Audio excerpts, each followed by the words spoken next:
How's it going, people? Liberal Hill. It's late. I'm gonna push through this Impact Wrestling review. I enjoyed this episode, mainly because there was a segment, the wedding segment, where a lot of the wrestlers got to show their personality, got to show how they're different. There were some comedy moments in here. The overall wrestling, I need a shot of adrenaline. Is not there. I don't know what's missing. Anyway, missed last week the sent off to LAX, and just like them losing the titles in their career in Impact, kind of underwhelming. They lost to Willie Mack and Rich Swann in a good match, but the ending was just so man. It's like wow, four-time champions, and like I think they lost like some kind of like the five-star frog splash or the six-star from Willie Mack, and I was just like, hmm. No tag team maneuver. Yeah. Anyway, moving on. So let's get into this episode. So it starts off with the cold open for the wedding of Cage and Melissa Santos. You know, they're showing all their private pictures and all that and everything like that. They got Josh Matthews and Don Callis in the suits. And then, sorry, they have LAX comes out. Well, what we thought was LAX is actually Josh, Josh Alexander and All Ego Ethan Page dressed up as LAX, and they go on their whole spiel about they don't care about LAX, they don't care about people tweeting, Instagramming, private messaging people in Impact about getting LAX back. No, it's not going to happen. Fuck Conan, pretty much. And, Josh Alexander goes on a rant about dressing like LAX, says he's a professional wrestler. Dressing like LAX makes him sick. Out comes Conan. Conan says some, calls them glory holes, nerds, pieces of trash. He runs the whole gamut of insults. And then he says, I got people lined up to fight you. And speaking of which, the two people he has now to fight the North are Rob Van Dam and Rhino. Throwback to last week where Josh and Ego are celebrating LAX leaving the company. Sorry about that. They run into RVD and Rhino backstage. Rhino rips the pinata, blah, blah, blah, blah. Funny moment where he said he just wanted the candy. And I was thinking, RVD, Rhino, the North, Bound for Glory. You know what? Let's go with that. So the match happens, not for the titles. It was, pretty decent match. Nothing really bad to say about it. RVD hits the 5-star frog splash on Josh Alexander, so forth, so on. Moving past that, you have the Desi hit swat backstage. Gamma pretty much tells the two guys, Roji and his son, look, you guys are losers, stop losing, or I'm gonna just go back to India and find two other replacements. Dude's like, hey, I'm your son. And Gamma's like, I don't give a damn. Stop losing. He says that Mahabali Sher, that's his new nickname, the Lion of Indonesia or something like that. The man's going to get results, blah, blah, blah. I'm a big Mahabali Sher fan. Now he kind of has a character. He has a manager that has somewhat of a speaking ability. So the sky's the limit for Mahabali Shera. Great, good physique. Might as well just get into this match. Before that, they have this whole thing where they're backstage and doing the wedding party and everything like that. And Eddie Edwards and who was it? Reno Scum, they're there. Eddie Edwards is having a few drinks, blah blah blah blah. Then they come across, I think is it Johnny, the new guy Johnny Swinger. I'm still not sold on it, but I think it may have potential as a bad guy character. I just don't know. Like it's not like borderline of annoying, but I can see where it could go. Anyway, the match: Mahabali Shera versus Cousin Jake. And to be honest, Mahabali Shera just throws his man all the way around. I mean, Cousin Jake got some of his stuff in, but for the most part, Mahabali Shera beast mode. The one critique of the match I would say is Mahabali Shera hits this massive sky. I'm talking about dude was up in the lights, and he picks him up and he goes for this weak ass version of the Mark Henry power slam, and it's just like, okay, bro, you just ruined the moment. Just stop it. Just the sky high. That's yours. The power slam. Nah, bro. You don't do it enough velocity. It looks weak. The sky high. You're a big tall dude. You got your jack. You're lifting somebody up. Powerball. It just fits better. I don't know who told you to do the power slam, but they need to stop. Um, then you have the locker room leader, Madison Rain. Look, I said this before. Madison Rain as a face is decent. It's okay because she's a good wrestler. But heel Madison Rain,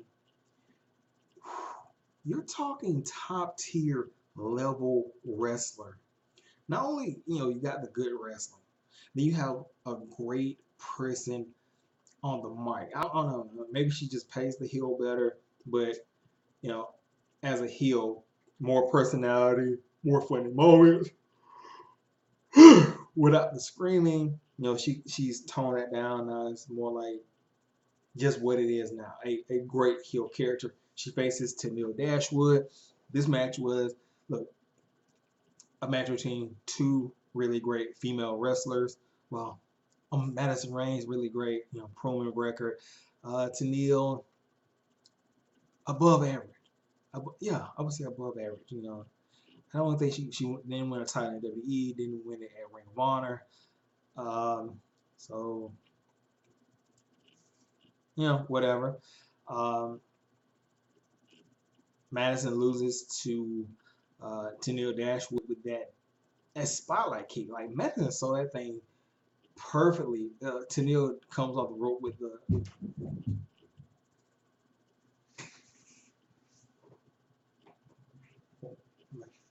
okay. That's with the spotlight kick, and she just completely like flips her. Hold on. Yeah,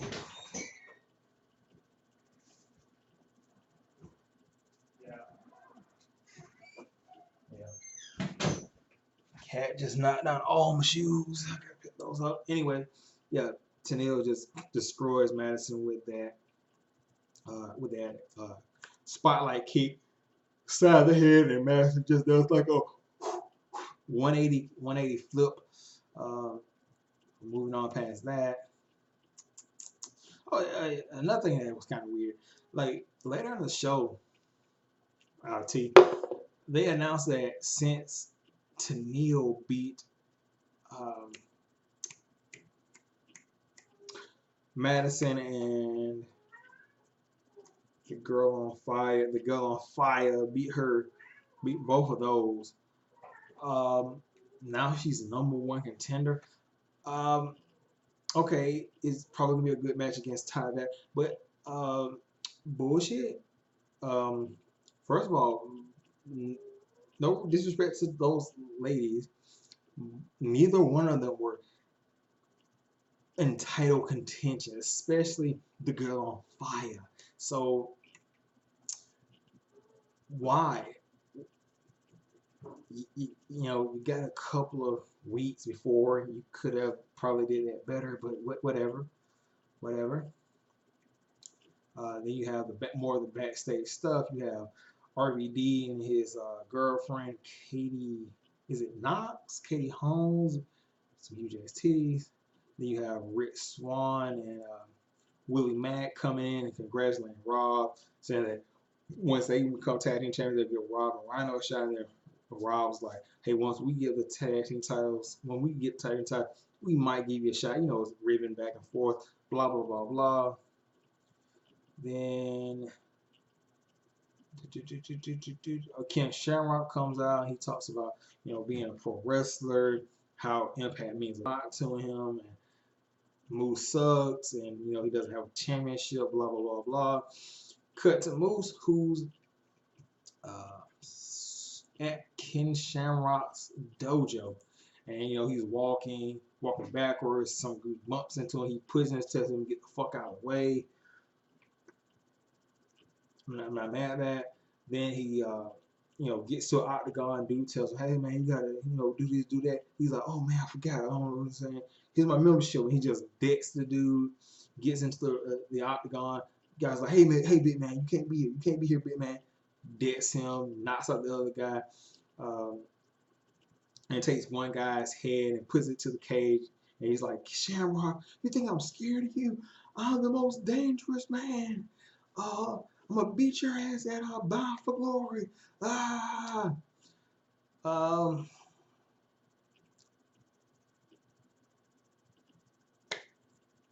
I mean, it is story building, you know. I'm concerned that when this match happens, now I'm pretty sure it's gonna be a really good match. I know a lot of people probably have criticism. Oh, Ken Shamrock's Moose. I think this probably might steal the show. Maybe if you have Moose beat Ken Shamrock, a Hall of Famer, a you know the first Impact World Champion, all these accolades. Where do you go from there? You can't just have this man scrabless and then now you're about to put the title on the Death Machine, Sami Callihan. First of all, that would be some huge spinning to put Callihan as a face and everything. But also, you're gonna have to give Callihan a couple of months with that belt. You're just gonna have to. So after this Shamrock, if he beats Shamrock, where does he go from here? And if Shamrock beats him, oh man, you just slap Jack Moose in the back of the head. I'm talking about unprotected. That he's already taken some losses. The Aries loss was big, but he recovered with a new character. Come on, it's gonna be weird how they do it, but anyway, moving on past that. Yeah, oh yeah, Ty Valkyrie inviting Rosemary to lunch and the wedding, gives her like this prissy wedding outfit, and Rosemary's. I really want to see where this goes. I don't know if they're gonna be friends, feud. Ah, so many options here, man. So many options. Moving forward, you got the flashback with the ODB Eric Young wedding. Eric Young, they're racing that guy. You know where. Anyway, past that.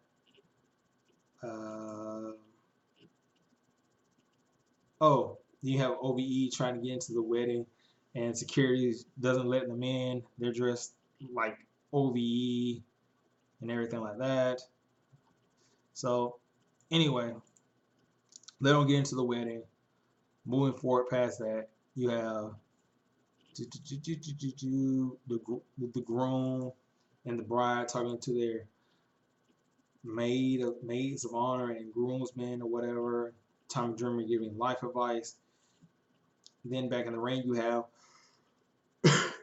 the first X Division ladder match, qualifying match. Tessa Blanchard versus Jake. Was it Dave? I think it's Dave. Damn, I'm confused, just like John Matthews. I think it's Jake. Yeah. One of the Chris brothers, the tall one. So anyway, Tessa Blanchard wins this match with the Buzzsaw DDT. highlights of this match: the Chris brother doing or mocking Tessa Blanchard, and like I think it is Dave. I think yeah, Dave. Dave. This guy shows a lot of personality. Like I know he's on OBE now and everything, but this guy when he breaks off by himself, I think there's star potential there just from the mannerisms he shows and everything like that. So anyway, he does all that disgusting stuff, blows snot on Tessa, slaps in the back of the head, repeat, all the dastardly stuff that bad guys do. But Tessa overcomes, hits him with the, um, like I said, the buzzsaw DDT. She gets attacked by Jake and Madman Fulton. Like Madman Fulton, like such an imposing figure. He choke slams Tessa and then picks her up by her neck and choke slams her again. Like somebody call the cops. Like bro. Anyway, moving on past that. Then you have the wedding. You have a variety of stuff. You have the Rascals high as hell sitting in the pew. You have Eddie Edwards drunk as hell not showing up, and Ace Austin, continuing project. I'm gonna fuck your wife. That project it's going on strong. Anywhere you go, Eddie Edwards comes in, punches out Priest, classic moment. Havoc's in there, and a thank you, Deaners, for exposing the stereotype that white dudes, well, not all I do, country, lowbrow, regular guys like thick white women. It's not just the black guy. It's not the black guy. It's the down home guys, the guys raised in the South, the guys that work with these hands. They like the larger women. Yeah, all women are nice, but sometimes you might just want some more thickness, and it also fits because of their pregnancy. Anyway, doesn't go too well for both of them. Havoc gives them the snarl. She looks me in the whatever. Then you have the Desert Hits. While Raw Juice almost starts to cry, and he almost gets a slap from Gama. They walk in, blah blah blah. You have Ethan Page interrupting, saying they need to form a union. Ty interrupting, being her vapid self, saying that she didn't throw the party and look disgusting here, blah blah blah. I didn't even invite her. Anyway, and moving on past that, like I said, the Priest gets knocked out by drunk Eddie Edwards, aka Sammy Callahan Jr. Then in comes the Sinister Minister to marry Cage and Melissa. They celebrate in the ring with their first dance as a couple. And who shows up but the Death Machine, Sammy Callahan, to offer, good tidings and all that. And, he says, hey, enjoy your marriage, blah, blah, blah, blah. Come by for glory. I want you to be in shape because I don't want to beat a broken down Brian Cage. I want to beat the machine. So here's to the bride and the bitch. Cage gets upset, turns around Sammy, and Sammy Callahan goes, I hit that bitch with a bottle. No disrespect. I mean, it's just a song. I hit that bitch. If you grew up in the South and you went to a club around like late 90s, early 2000s, you know that song, club classic, I hit that bitch with a bottle. I think it was by LaChat. It may not have been. Anyway, he decks Melissa Santos with a champagne bottle. Now, here's the interesting part. I don't know if that was intentional because, Sam Callahan, he's supposed to be like this evil bad guy. And his reaction was like, oh, no, I was not supposed to do that. And he like when I say clock Melissa Santos, I'm talking about cleaned her clock. Like she felt like a ton. If that was fake, that was some of the best selling I've seen in a while. She felt like a ton of bricks. I'm talking about feet together, cartoon style. Uh, wow. And the rest of the, and shout out to the rest of the wrestlers around the ring. They sold it like, wow, I can't believe he hit her with that bottle. Like, it wasn't like, oh my God, I hit her with the bottle. They were like, whoa, somebody's getting fired, bro. Like that's what their reaction was. And it just cuts off like that. Melissa Santos is laid out Peter Griffin style. Like, you ever seen the cartoon? Yeah, I've ever seen Family Guy when Peter falls and he just like slumped over and stuff like that with his legs twisted. That's how Maria Santos looked. And um, hey, it's a feud. Let's add some more fuel to that fire. You hit my wife with a bottle. Feud, build up, feud, build up.